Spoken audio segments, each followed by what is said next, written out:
Oui. Balinga minanga kat na nkolo na pesi bino mbote mingi na kombo na Yesu Kristo. Lelo tokuta lisusu na même sujet tozo ke kutambula nango malembe poto ibe loko nini nzambe ko abumbili biso kat na makambo wana. Tolbaki l'église est et l'église n'est pas. To côté de kambo muke o to bengi église la personne, un individu oya telemi yenda sa église. Na nina développer muke et loko nini oyo mutu babengi aza individu oyo babengi église akoko sala bakuma et loko nini ko yebisa ke oyo penza za église. Alors thème ya lelo ezaboy. Je donne ce que j'ai. Mon canal Actes des Apôtres chapitre 3 verset 3 à 4 et le Bible. Cet homme voyant Pierre et Jean qui allaient y entrer leur demanda l'aumône. Pierre, de même que Jean, fixa les regards sur lui et dit: regarde-nous. Et ils les regardèrent attentivement, s'attendant à recevoir d'eux quelque chose. Alors Pierre lui dit: je n'ai ni argent, ni or, mais ce que j'ai, je te le donne. Nazongili. Banana verset 3 à 6 à l'oubi. Cet homme voyant Pierre et Jean qui allaient y entrer leur demanda l'aumône. Pierre, de même que Jean, fixa les regards sur lui et dit: regarde-nous. Et ils les regardèrent attentivement, s'attendant à recevoir d'eux quelque chose. Alors Pierre lui dit: je n'ai ni or ni argent, mais ce que j'ai, je te le donne. Nazo suka wanana. Et histoire oyo po suka na lubi nzambe apesi biso fungula po na za église na beta tolo ke na za église. Balubaki Pierre ya kutonga église. Sur cette pierre que j'ai bâti mon église. Azotali cet exemple que yaye aza église nanzele ya mutute, nanzele ya camarade te, nanzele ya mafuta songolo te, nanzele ya matiti moko boite, nanzele ya photo moko boite, nanzele ya maison moko boite. Alinko tali sa ke liloba oya zwaki ya ngunde bunzambe. Alubi boy. Tango bakuti na ndako nzambe oyo. Tango mususu pe ndako nzambe na bino. Tango mususu pe yopo za nakati wana. Bakuti tata oyo azana difficulté na pasi. Batu nyonso baleka na église wana ya bapesa reka komon. Tango mususu pe na église na bino bozana batu ndengo oyo. Tango mususu pe yopo ozana état ya ndengo oyo. Musani ka kosenga. Mais Pierre na tour na bango asengi bango bopesa ngai. Omon.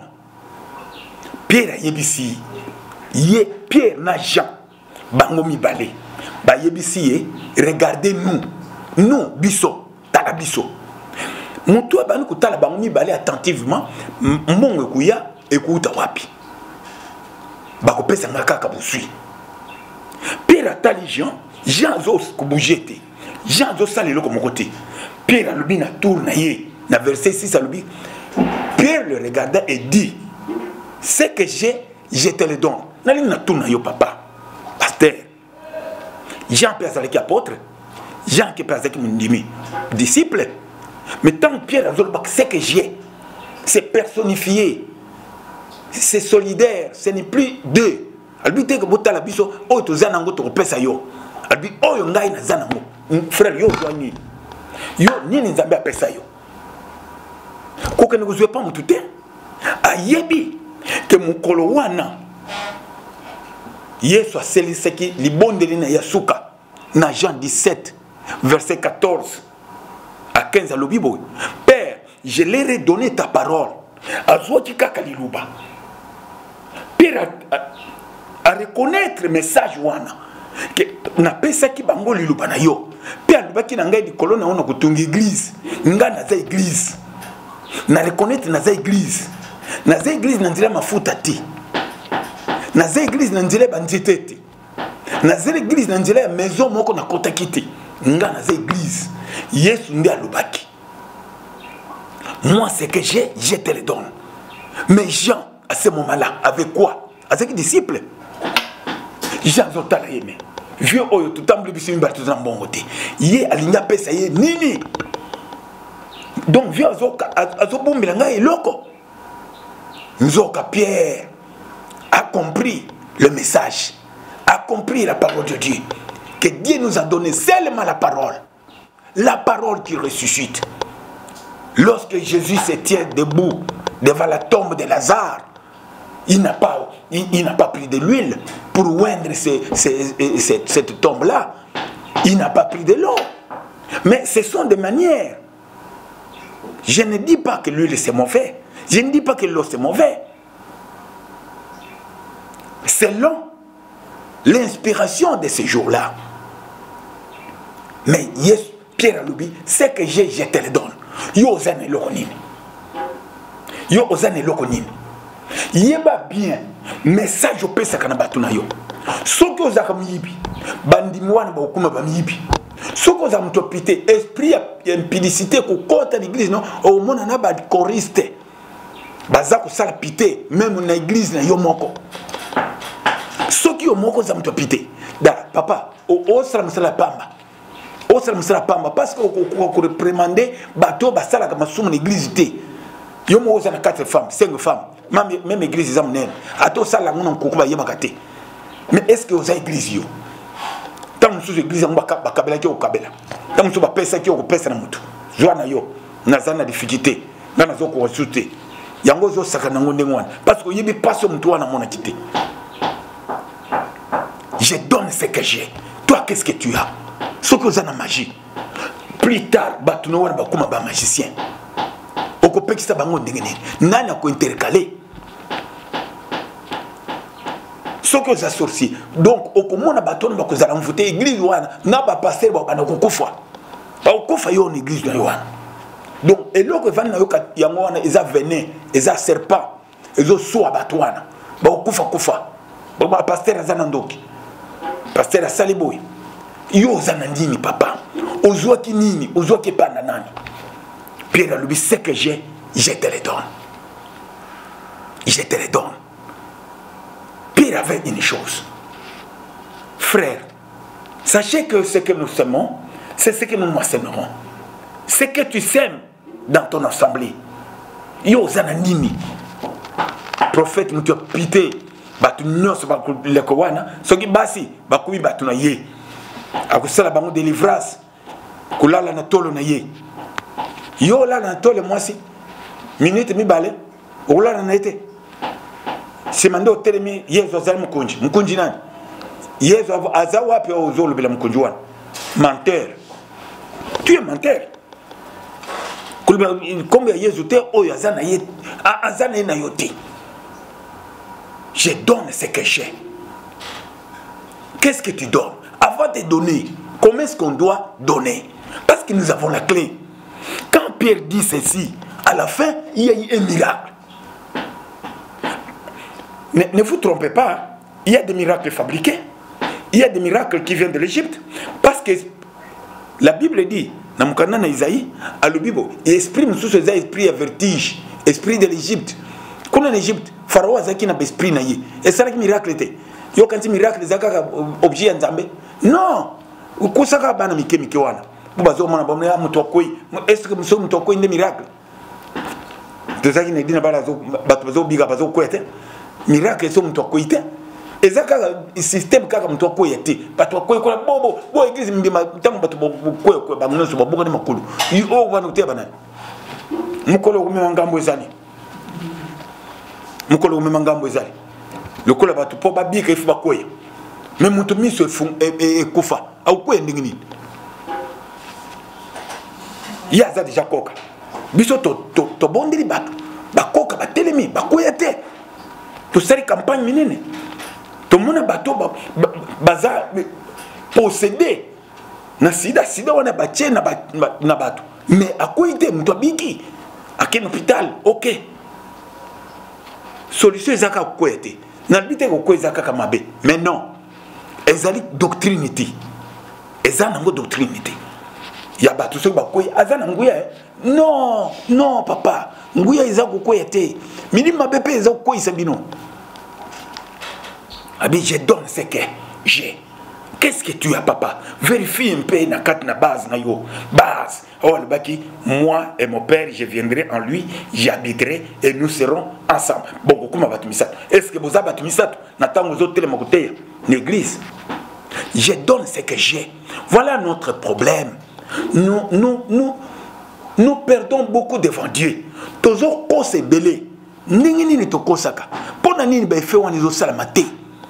Parfois au télémi, au bon de la Biblia, au tangi Biblia, tant au téléma na tongo, l'église, na yo, ici au téléma wana, au bita nzambe à l'ubina ngai. Parce que vous avez versé mon bumbi à vous dimi, au bumbi nzambe à l'ubina ngai. Nous nzambe à l'ubaki na yete, papa, tika nzambe à sala nandenge, ce que l'ingul bandingone, l'ubangai tatara bino na zote ya boye.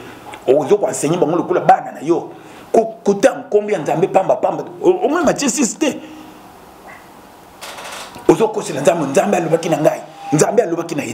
Non, Dieu ne perd pas n'importe comment. Ayebi loko ni nazolo bana moto. Ayebi na nani oya koko lobela. Ayebi na nani akoko utiliser. On donne ce qu'on a. Toi tu as quoi? Qu'est-ce que tu as? Il avait la parole. Pire a compris qu'il a la parole. Il a dit, Jésus ce jour-là a appelé Lazare. Il n'a utilisé que la parole.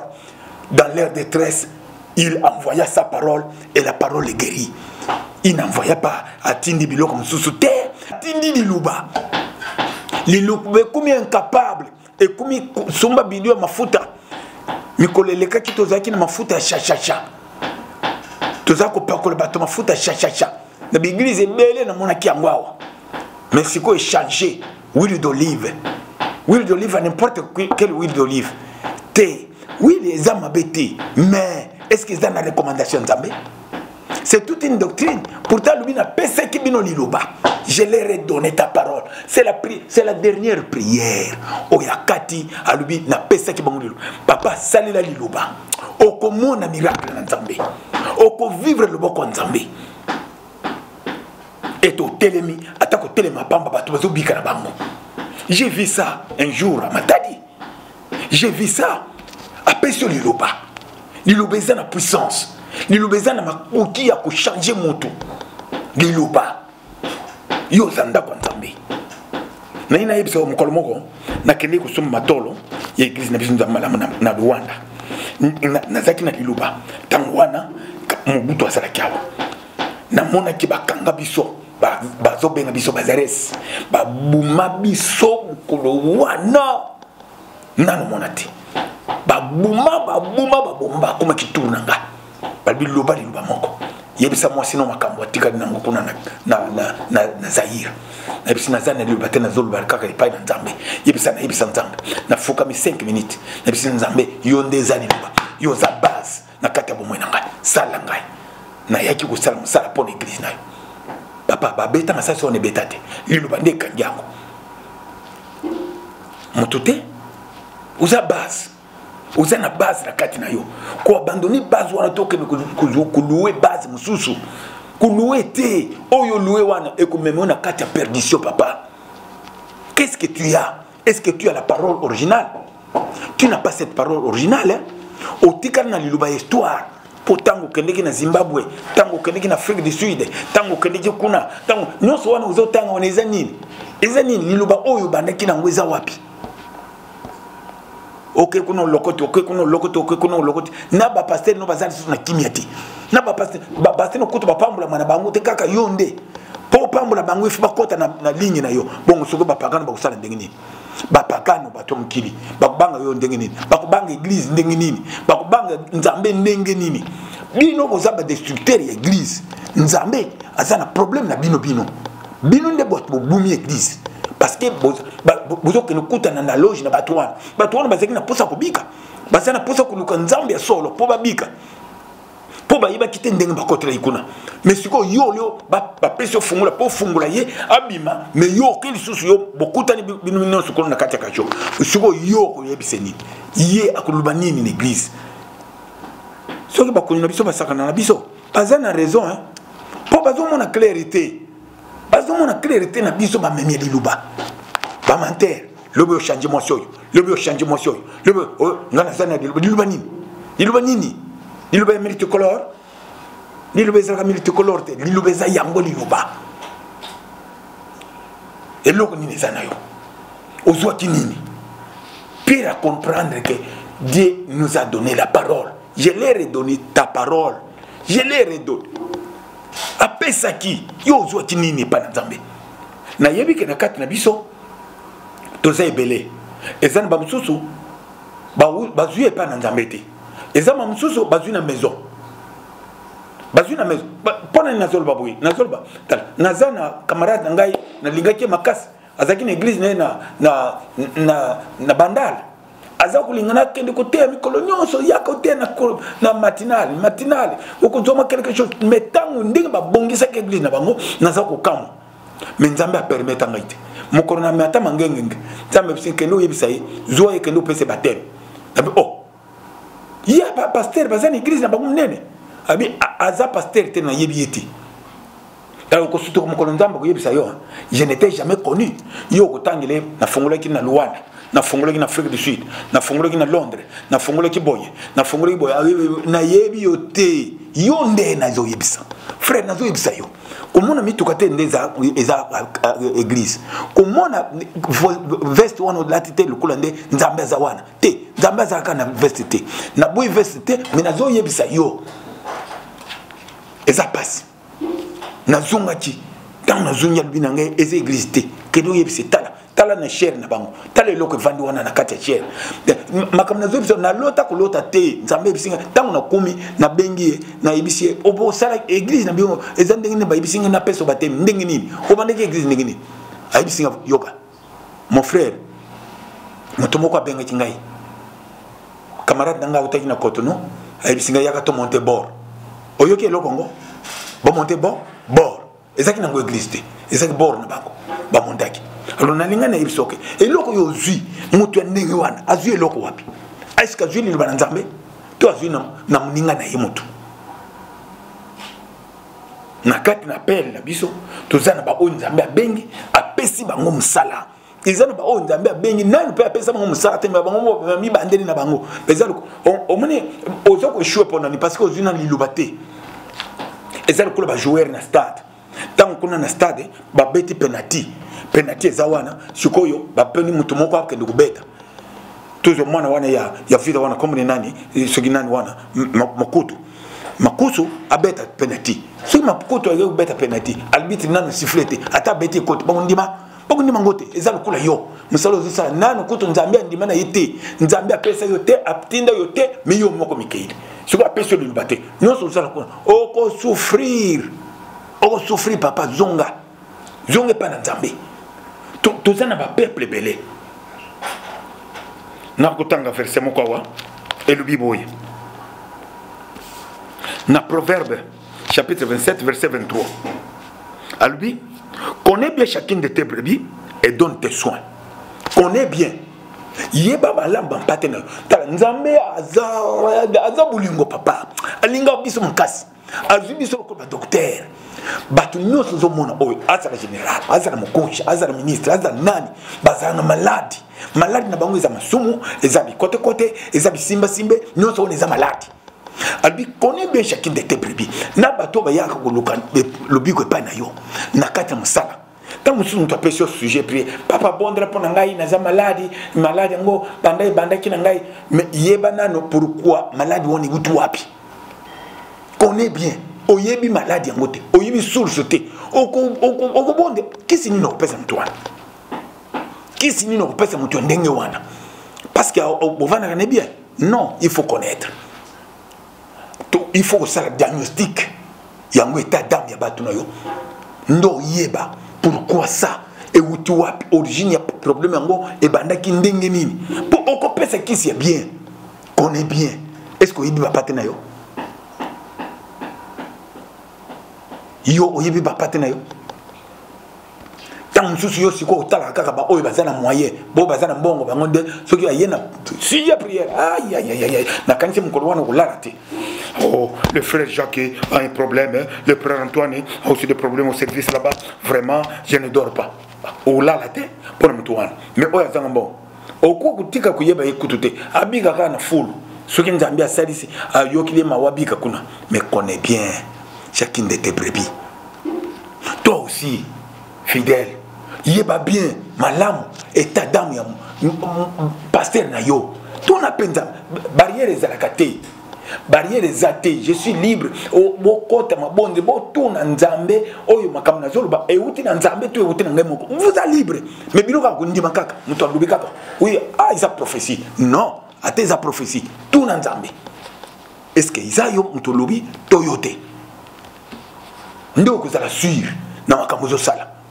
Soki otuni nzambe te papa te bakotambu se okota na dibulo ko se retrouver oza déjà na kati ya force munene.